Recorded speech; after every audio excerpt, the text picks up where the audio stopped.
Hello and welcome to where the wizarding world gets dark. We're back as Harry Potter and the rest of Dumbledore's army, as Voldemort and his followers are growing in strength. I've already reviewed years 1 to 4 previously, and now it's time to complete the story. So what are the major differences between the two games, and are the years 5 to 7 as magical as before? Years 5 to 7 are magical in their own way. The first noticeable improvement is the pristine graphics. Harry Potter goes from looking like a funny shaped mushroom to the chosen one within seconds. In the process of recording this video, I noticed that a PlayStation 5 upgrade had been released. Being unwilling to start again, I am left to imagine how majestic some of the settings would look with the up-to-date wacky LEGO mechanics. Both games are well over a decade old, but they're still looking fresh thanks to the continuous upgrades through each gaming generation. It's not only the graphics that still compete.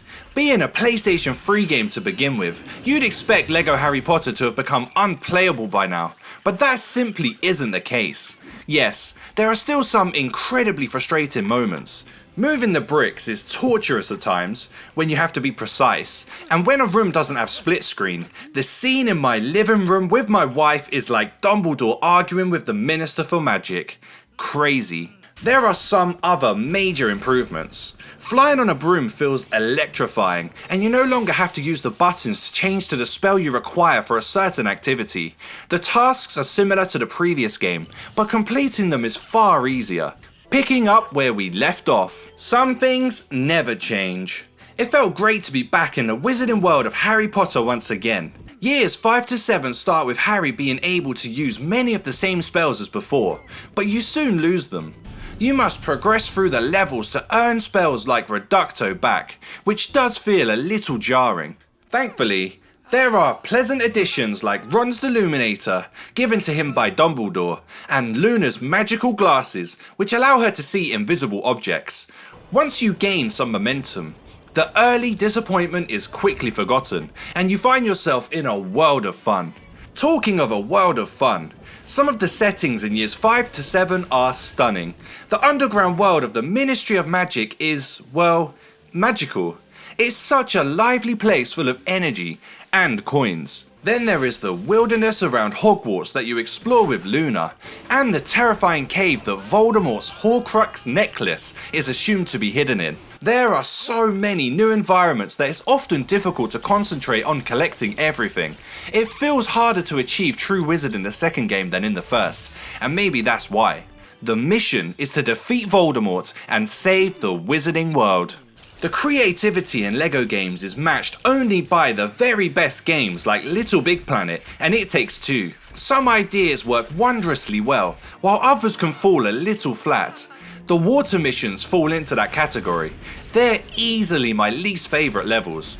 Trying to hit objects with my wand while swimming is infuriating, and I always seem to accidentally float past my intended target. Scratch that. The Three Brothers mission is the pinnacle of my desperation.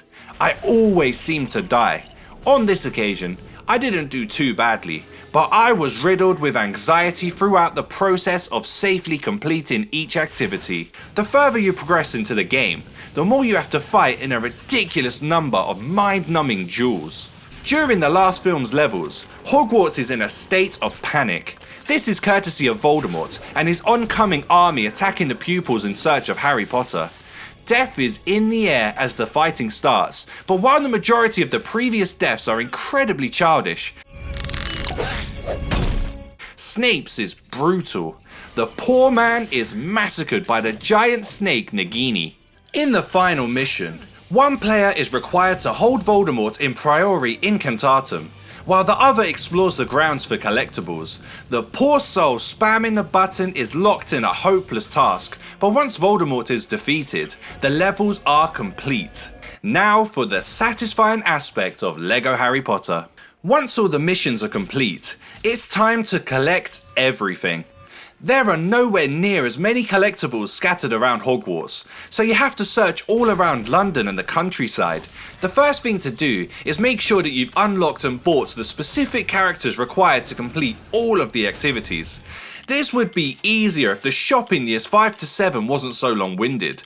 It takes what feels like an age to wait for the available characters to spin back around so you can buy them. This is an aspect of the game that years 1 to 4 clearly excels over the later edition. You can still collect red bricks by handing them to Hedwig. These unlock special abilities like double coins and invincibility, plus a lovely Christmas mode.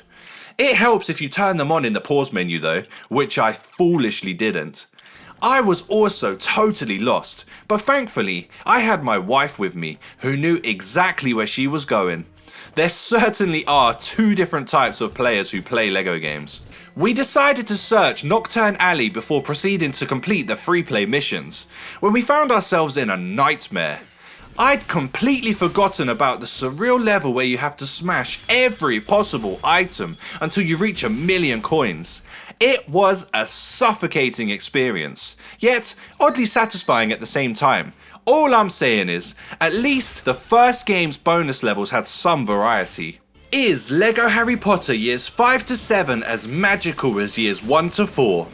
Once you've replayed all of the levels on free play mode and collected every possible item, you then have the final search for any gold bricks or characters you've missed. This is the perfect time to use the bonus detectors to find the last remaining items and complete the game.